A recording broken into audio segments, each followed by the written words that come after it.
Portland. I was here last year and it was very snowy. You guys remember that, right? It was snow last year, blooming hell. It was like being back home in Scotland. Guys, are you excited about this next panel?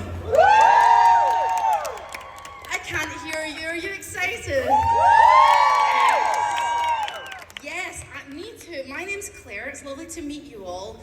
Now, do me a favour. When I introduce these two lovely guests, I want you to roar and whoop and cheer until they sit down. Can you do that? Okay, so let's warm up. Let's do little baby claps. I like doing the little baby claps. Then medium claps.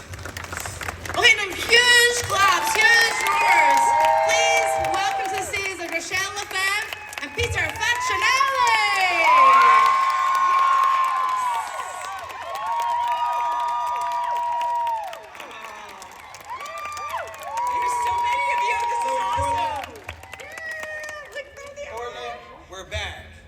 Shot the first Twilight here. I don't know how many people know that. Excited to be back. And you know what? I don't mean to hijack this. Oh, go for it. Yes, you do. I shot my second movie I ever did here. It was a little movie called Foxfire. I don't know when it's out. That's okay. But it was Angelina Jolie's one of her first movies. So it's me and Angelina Jolie. You guys heard of her, right? She's done well. She's an upcoming actress. Yeah, she's upcoming. I wasn't going to see the movie, but now I am. Only because she's in it. Yeah. So, I was looking on the internet the other day and I saw that has it been 17 years since the first I think it's 17 years since the first 2008, right? I can't do the math, so 15, that's why I'm an actor. 17 years. I don't Is do anyone math. good at math? It's 17 years, right? Yeah. Thank you. 17? How long have you been 17? Oh, God. See what I did there? No?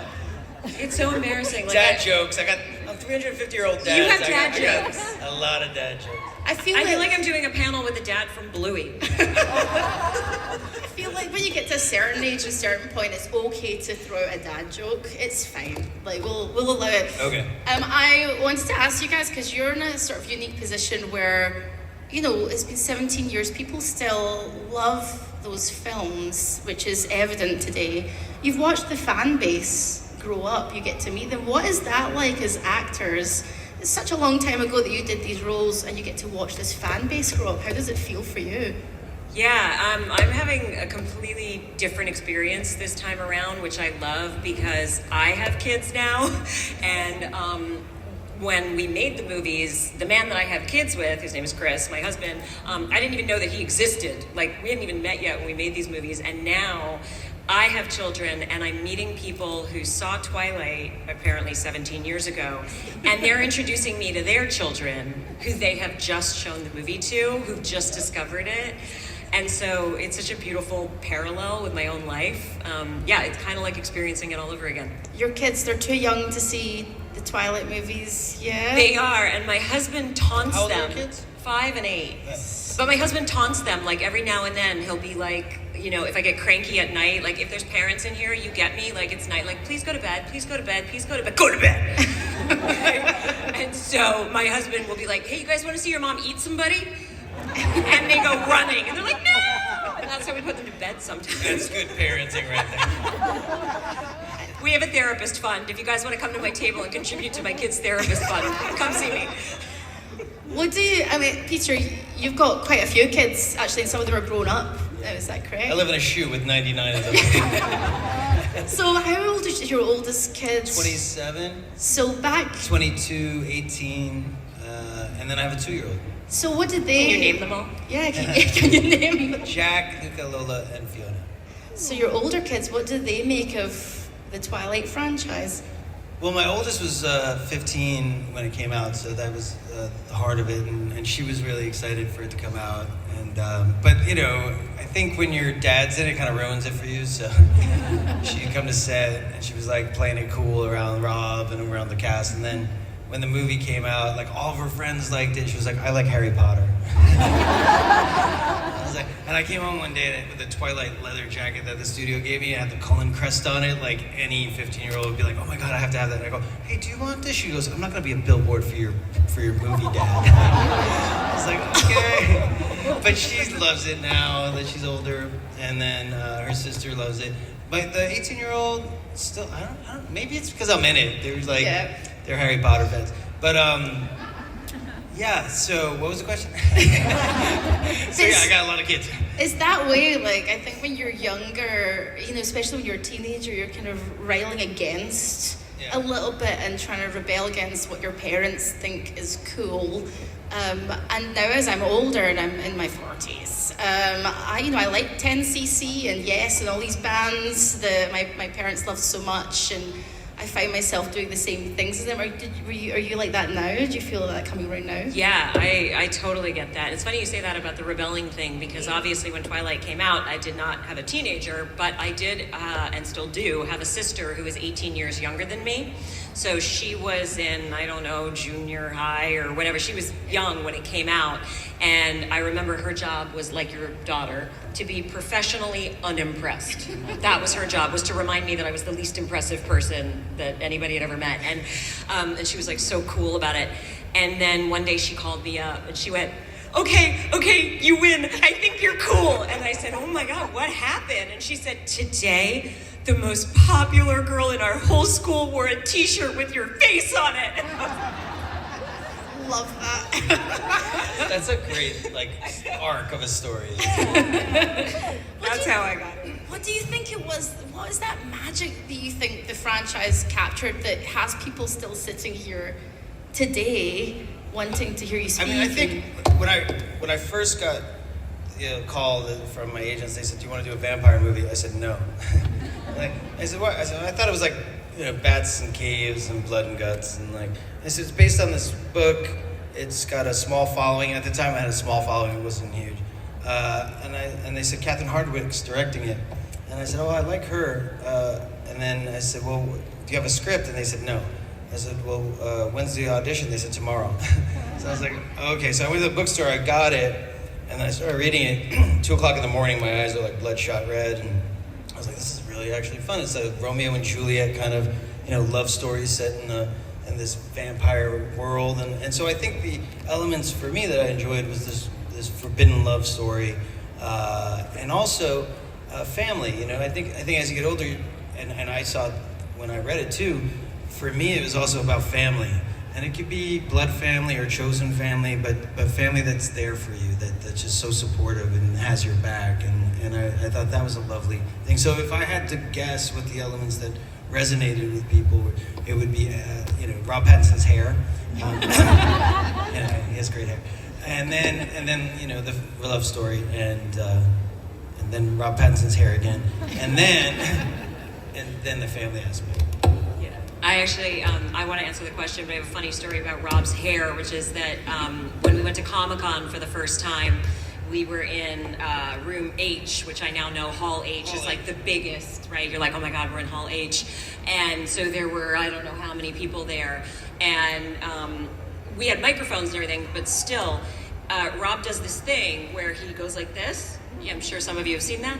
And so he would go like this, and he didn't know he was doing it, but every time he touched his hair, Hall H would go,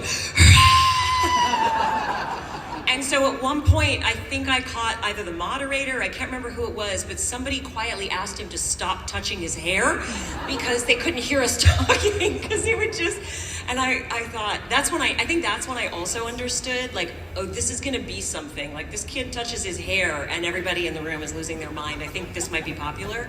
But I'll tell you a story, jumping on that, about Rob Pattinson's hair.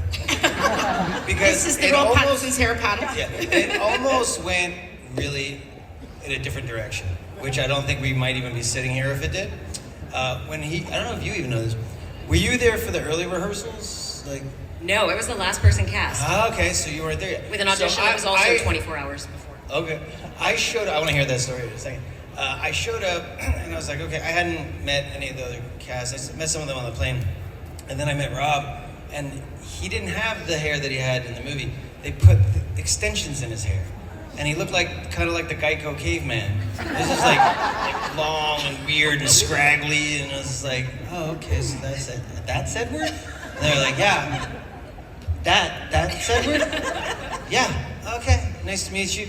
And then Rob hated it so much that every day he'd just be pulling a piece out pulling a piece out, pulling a piece out. And he just looked patchy. His hair looked patchy. And I was like, that's Edward? You sure? Like patchy hair, long, scraggly, yeah. And then one day, like 4 days in, he came in and had it all out, and it was just like this like Elvis hair. And I was like, oh, that's Edward. That's Edward. Because he hated it so much, he was like, I can't do it. I can't do it. Oh, sorry, you were going to ask another question, but can I just tell you the thing? Yes, Yeah. I want to hear about you said about auditioning. Oh no, but I can, but I just want to say like back to the thing about Yes. like what resonates, because I keep thinking about that, and over the years, getting asked that question and reflecting on it, I pick up on different things. Yeah. The same way, when you revisit something, or if you've been watching it since you were young, it speaks to you in a different way. And so one of the things I realized just recently about it is I was like, yeah, what else is it about this movie and these books? And I thought, oh, I think each of us wants to know that we are worthy enough that someone will look at us the way that Edward looked at Bella.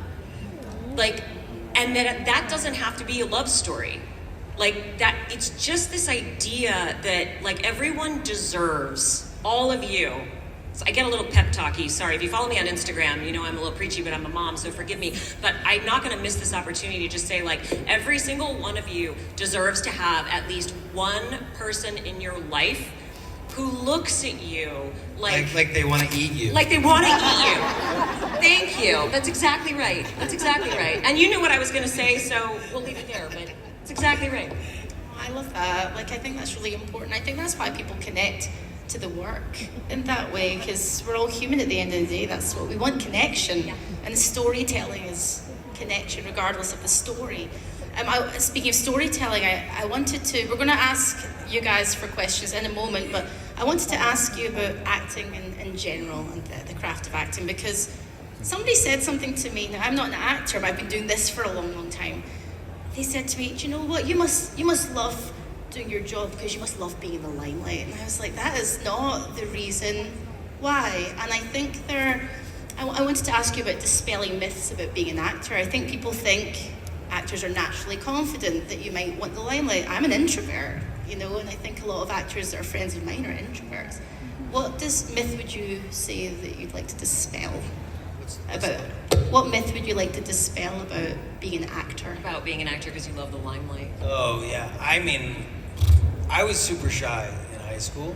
So, like, I was so shy that I couldn't get in the lunch line for the first 3 years because I was afraid that I went to a big school, so it was a long lunch line. I was afraid to, like, drop something. Everybody would be like, ha, ha, ha, ha. Like, imagine that. That was, like, my worst nightmare, the whole cafeteria just, like, laughing at me.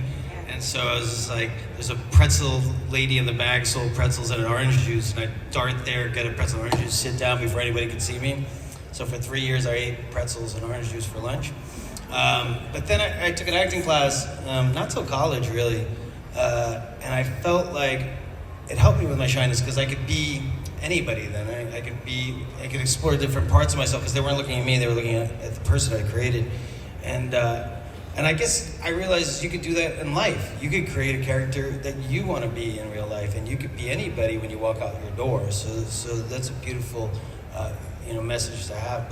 But for me, acting kind of helped me with that shyness, and then I had fun creating characters and all that. And so that's where it kind of led to me. But limelight has always made me uncomfortable. There are actors who I'm always awed by the ones that are like song and dance. Look at me, I want to be the center of attention all the time. I'm like, wow, because I don't have that in me. But yeah, so I think as far as confidence, not all actors are like.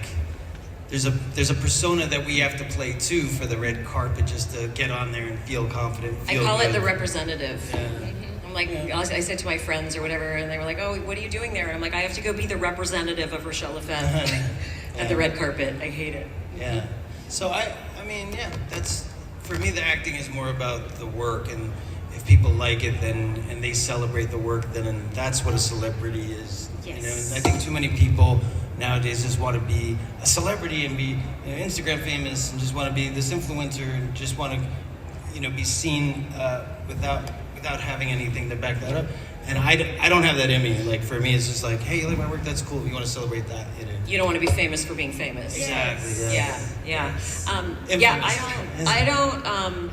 Like I've gotten really comfortable doing this over the years, but I'm still like my chest is really tight right now, and you know, like like I'm a human being, right? Like I get nervous. But I think, I don't like the limelight either in that respect. Like my birthday is in February, and so is the Super Bowl, and so I really love seeing my friends, and I want an excuse to get them all in the same place. But my worst nightmare is the party where everybody is like focusing on you, and that you feel like I don't want to feel like it's my responsibility to like I am the reason for this party. So we would merge my birthday with the Super Bowl. And that was a way of getting my friends together, but without having to, you know, like I don't want to be the spotlight in the room. I do want to talk to people one-on-one. Yes. Right? Like that's what I want to do. Like for those of you who have come to my table and like we've had a moment like where we can make eye contact and, you know, like we like, share a brief word, but like I love that. And that is the privilege of this job because you don't normally get to do that in your regular life. Although I do talk to strangers often. Yes, I'll tell you, a good trick, because I learned this when I was younger, and someone taught this to me. Because I used to get nervous even when you have a close-up. You know, the camera's all on you, and everyone's staring at you, and so when you're in life, and you feel like a little insecure, feel like have anxiety because everybody, you're self-conscious because you're talking to somebody or in a room full of people. You feel like these lights are shining on you, and you feel small, right? But instead, if you turn that around and just be the light and then shine that outwards towards the other people, then all of a sudden you forget that everyone's staring at you and you're just trying to shine your light out. And you made fun of my philosophical speech? No, I think that's really beautiful. You guys get what I'm saying, right? Because honestly, like, if you did that, like, when you say you like connecting with people, but that's you forgetting that, like, you're being insecure, and you shine your light and your focus is on them, and then all of a sudden, you become less insecure because you're shining your light out. Anyway. No, it's so funny you said that. Sorry, I've been writing "Shine Your Light" on a lot of my photographs today. Like I feel like that's been in the field today. I think. Nice. Yeah. I think that's a good, especially at the start of this year. I think it's a really wonderful motto for the start of this year, which has been a bit wobbly.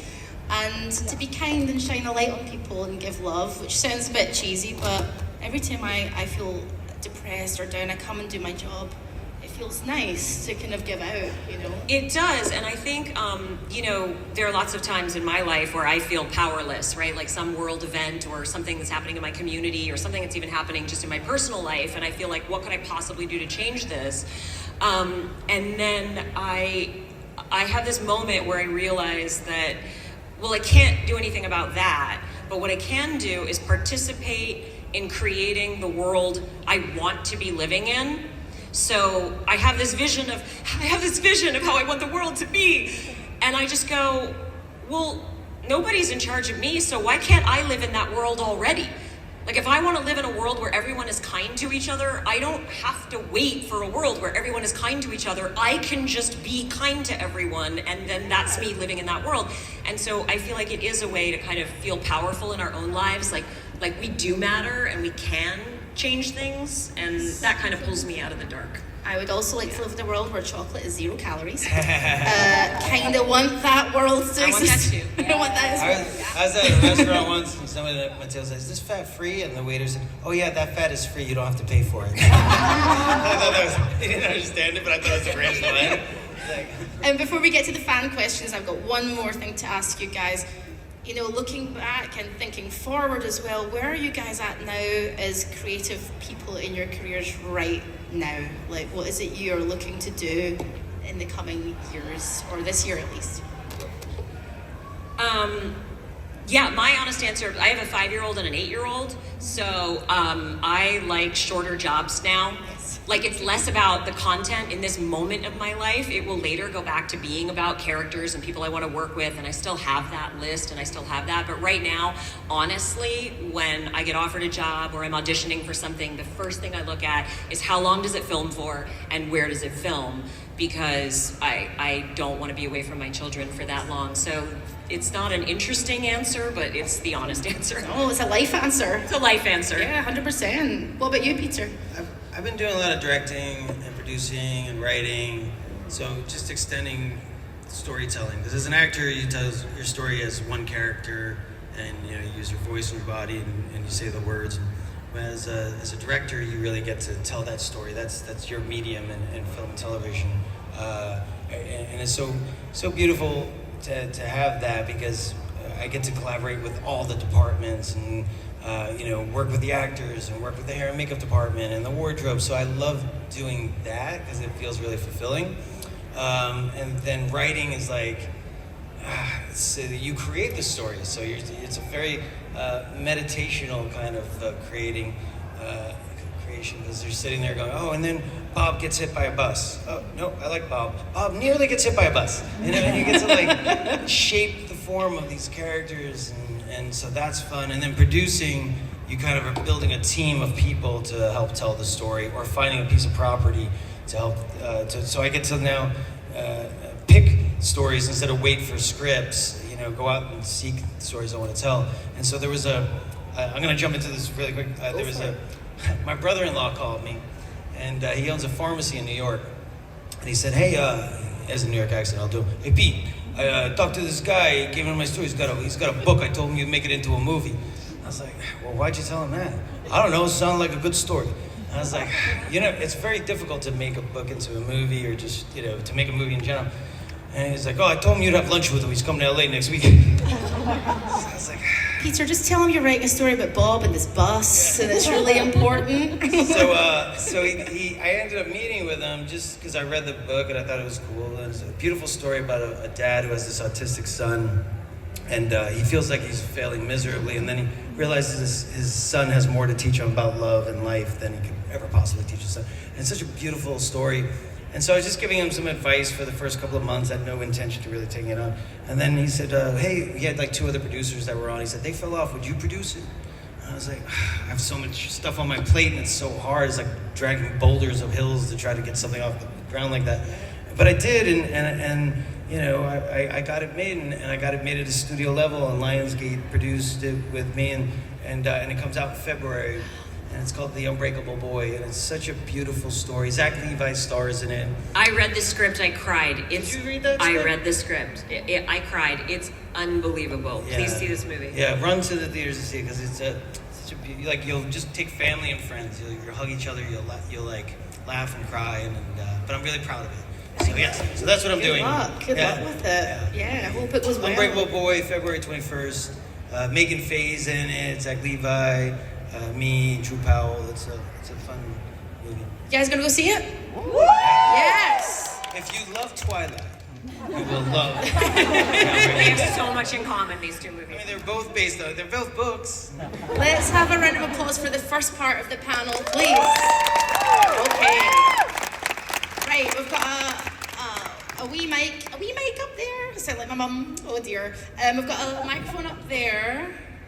So if you want to stand there, if anyone's got any questions, don't be shy. Like, we love fan questions. Thank you all for being here, by the way. Thank you for coming and listening to us, wax poetic and tell you how to live your lives. It's like You didn't know you were getting a TED Talk today. Okay, my friend, please step on up to the mic. Who's first? Hello, what's your name? What's your question? My name is Can I get a hoa? How's it go? Yeah, do it. Somebody do it. Twilight thing. Oh, I can't do it because I'm tone deaf. But like, I know. I I can't do it. So I was actually at the got your original first Twilight Creation Entertainment convention way back 17 years ago. For you guys, how have things changed doing these panels over the last 17 years for Twilight or anything else that you have worked on to just be up here and grow? I don't know. I mean, I don't know if they've changed some back then there was like, this would be like the whole stadium would be filled with people, but this is a pretty decent crowd for 17 years later. So I've just always been in awe of the fan base and how much support you guys have given us. And yeah, I mean, listen, I'm a fan too. So when I show up, I'm just as excited to meet your fans because I'm a fan. I remember there was a Twilight event in Forks, and I had never been to Forks because we actually. Mars. So I get there, and it's so beautiful. I got the Twilight theme, the soundtrack playing in my head as I'm walking, around everywhere because it's such a cute town. They have the Push, beach, and so that they had cosplay characters of the Cullens, and I was like, oh, Carlisle's so tall. Look at him. I was like in awe of these characters. So like for me, I'm just as much a fan. So and not much changes for me. I tell the same crazy. I think people that are with me like Michelle probably get bored of my stories because I heard this one before. 17 years later, I heard this one. But like I love telling the stories. And then sometimes my memory gets refreshed. We've had 5 movies, so there's so many stories to tell. So when we have a golden nugget of a question that throws me into a memory that I haven't told that story before, kind of, it's fun. Thank you. What about you, Rochelle? Do you want to answer? Yeah, I would say not a lot has changed. I think mainly because of the fans. Like the fans you've always been so warm and excited, and it's been really positive, and I was very nervous in the beginning. So it's just it's a lot, and it felt like a big responsibility, and these characters that people loved, and you want them to like it, and you want to get it right for them. So I did have that in my head, and then after a while, it was just like, wow, I've never had anybody come up to me who didn't just want to share that they loved it, and that's a really beautiful thing so it's become, it just feels really safe. It feels really safe. In the beginning, there'd be so many people, and being shy younger, it would be a little overwhelming. Yeah. But now I just feel like I'm a room full of friends. Yeah, exactly. So I never get nervous doing the panel because I feel so much love from you guys, and I'm just excited to share my experiences with you. Yeah, it's absolutely true. Yeah. Thank you so much for your question. Hello, my friend. Please step on right up to the mic. Loud and clear, what's your name and question? My name is Chris. Hello, Rochelle Peter. First off, I'm on the spectrum too, so I'm terrified of talking to, shall we say, regular people, but I can talk to celebrities no matter who it is, so you guys make it easier to talk to celebrities like regular people. I love that.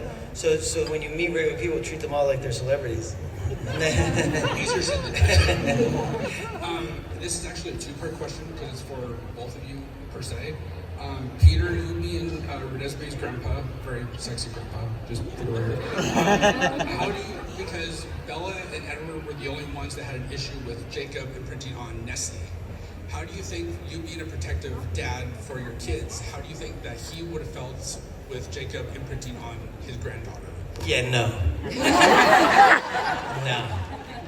No way. Police 911. This guy's saying he's in love with my baby, but he's gonna wait till he's 18. Yeah, no.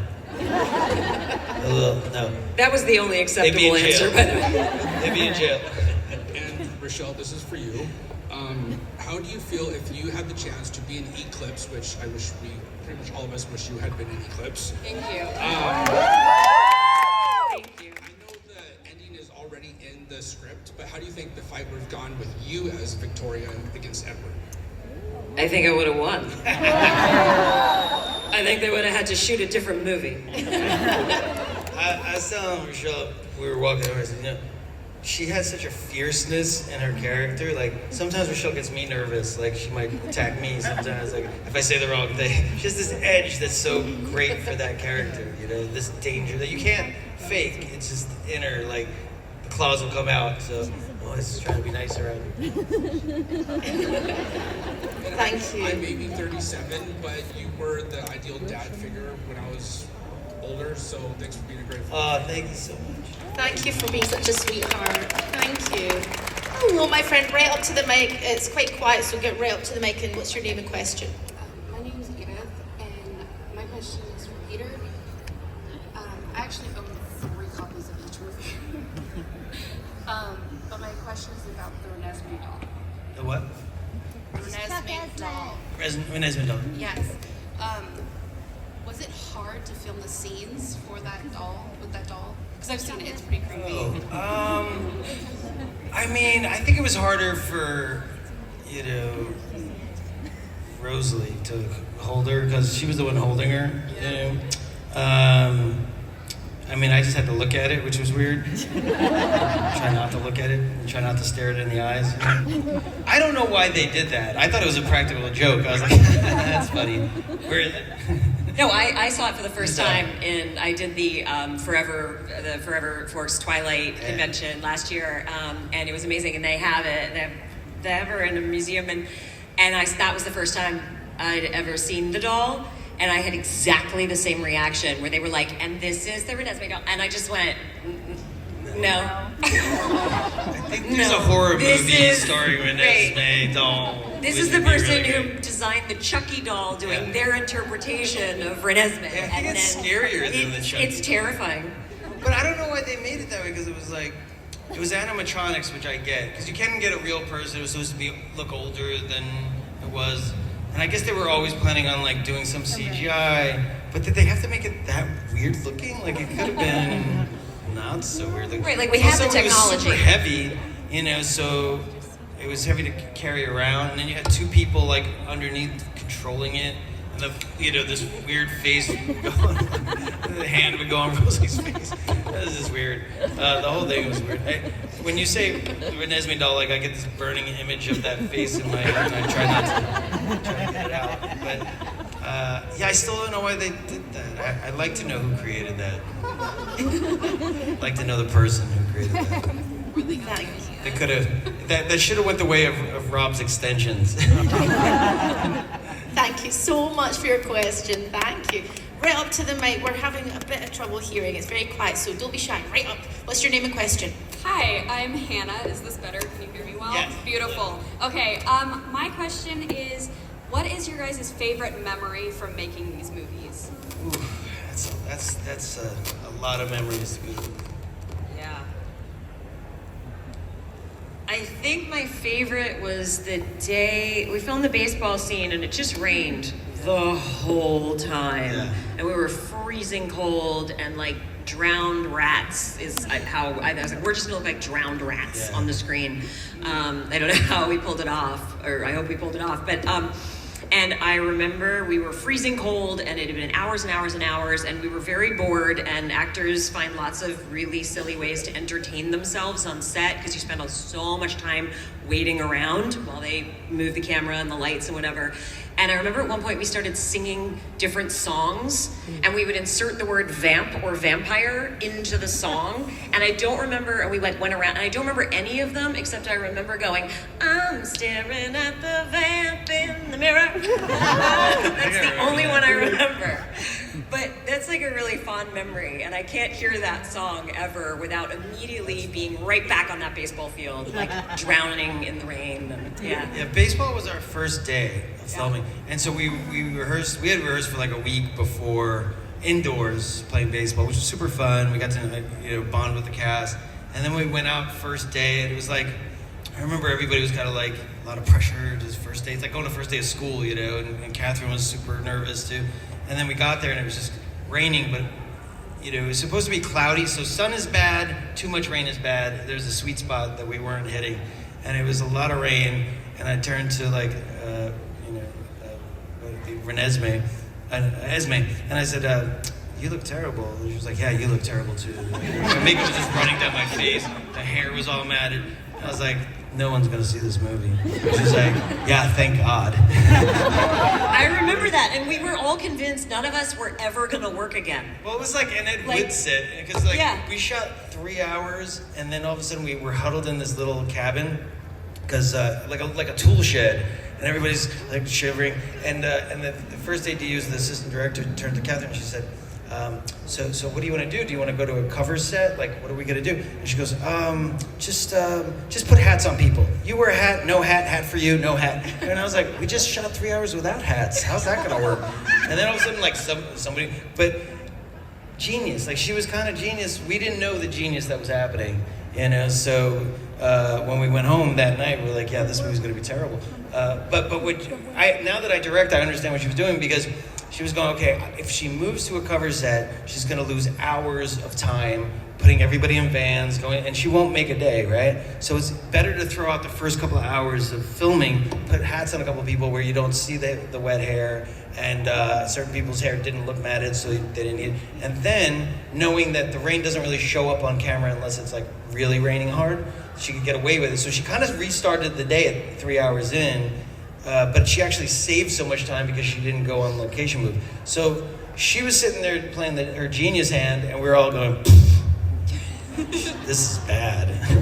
And then we, turned to, when we saw the movie, bam, bam, and it was like baseball, and like everybody's, I was like, this is good. This is so much, how did that cut together? We don't know. But that's the magic of movie making. It's, you never know. There's been movies that have been like, oh my God, this is gonna be such a great movie. And then you're like, what happened? So we never know. We just kind of show up and hope for the best. And thankfully, we had a great team of people. And here we are. Thank you. Thank you very much. Guys, we've got 5 minutes left. Do you think we that's can? because I talk Okay, too we'll much. try to answer questions quickly. Yeah. Shall we do We'll speed wrap our goal round? now. Speed round? Hello, name and question. Let's go. Hi, my name is Robin, and thinking about how a lot of the film locations are around here, is there any in particular that stood out to you as like one that you really liked? The Cullen House. Cullen House? I really liked being in the really tall, among the trees and the forest, and that was really beautiful. I really love that. Thank you so much. Come forward, friend. Name and question. Oh, I'm move it. Horace, and I was wondering, I'm a huge Volturi. Would you guys rejoin the Volturi for Carlisle and join the Volturi for Victoria? Will we join the Volturi? Yes. No. I mean, I was in the Volturi. I was in that gang, blood in, blood out. But yeah, I wouldn't go back. Although I'd probably follow Michael Sheen anywhere. Yeah. Thank you. He is a lovely man. Oh my God, I love him. So talented. He is. Oh my gosh. Hello, name and question. Hi, my name is May, and we met earlier. My question is what is your favorite Twilight movie to film or scene, and why? I would say, I'll go with the first one because it was like the OG one, and then the baseball scene ended up being my favorite, even though at the time it was such a disaster. Like, looking back, that was the most fun, and my favorite scene in that movie was the baseball scene. I really loved in New Moon just getting to leap from the trees to the trees, because they actually let me do that. I had an incredible stunt double named Atlin Mitchell, who's amazing, and she looked like she was like out of Cirque du Soleil.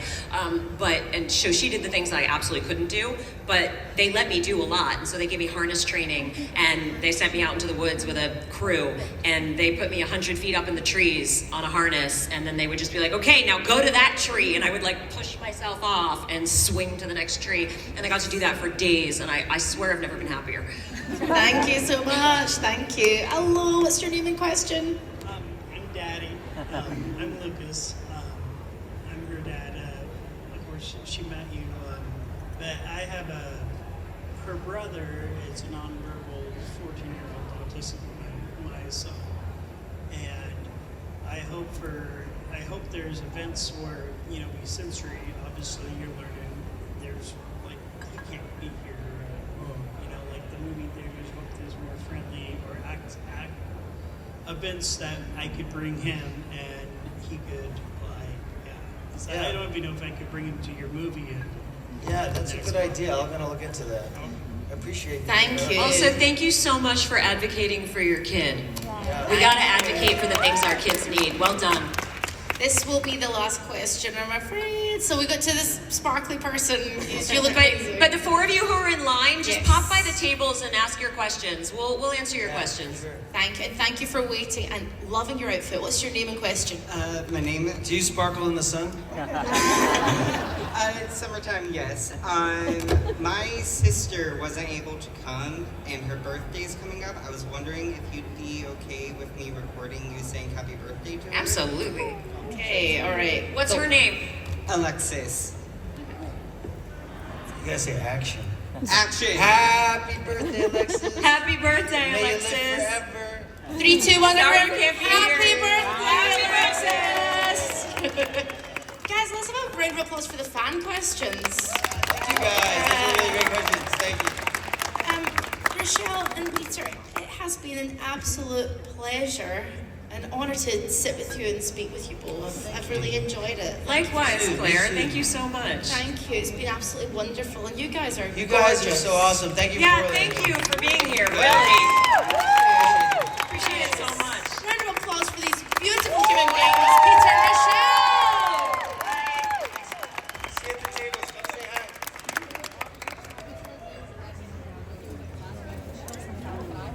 Oh yeah, definitely. Snapchat. I don't have Snapchat. Something? Okay. What's the number? You're not gonna stop right. Having trouble.